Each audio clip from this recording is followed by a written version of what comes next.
समाजसेवेची लागली आता सगळ्यांना भूक. समाजसेवेची लागली आता सगळ्यांना भूक. सर्वसामान्यांच्या आयुष्यात नाही उरलंय सुख.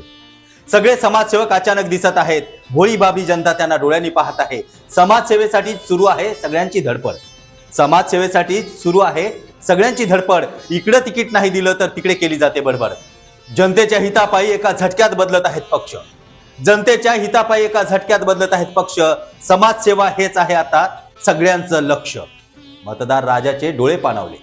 मतदार राजाचे डोळे पाणावले. खरंच समाजसेवक किती कष्टाळू आहे ते त्यांना जाणवले. अनेक वर्षानंतर निवडणूक आली. अनेक वर्षानंतर निवडणूक आली आणि सगळ्यांची समाजसेवा करण्याची घाई झाली. इकडे भेटतं का तिकडे भेटतं, तिकीट मला कुठं भेटतं. प्रत्येक जण धडपडत आहे समाजसेवेसाठी. पक्ष सोडून फडफडत आहे. खरंच या काही वर्षात किती बदलले राजकारण. खरंच या काही वर्षात किती बदलले राजकारण. प्रत्येकाच्या अंगी आलंय फक्त प्रामाणिकपणाचं समाजकारण. आता जनतेची चांगलीच सेवा होणार.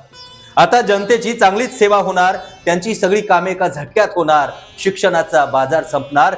बेरोजगारांना रोजगार मिळणार. महागाई संपुष्टात येणार. कारण समाजसेवेचं भूत आता सगळ्यांच्याच अंगात घुसणार. कारण समाजसेवेचं भूत आता सगळ्यांच्याच अंगात घुसणार. यालाच अनुसरून आजचा आमचा स्पेशल एपिसोड आहे. दर्जा घसरलेल्या राजकारणाचं करायचं तरी काय.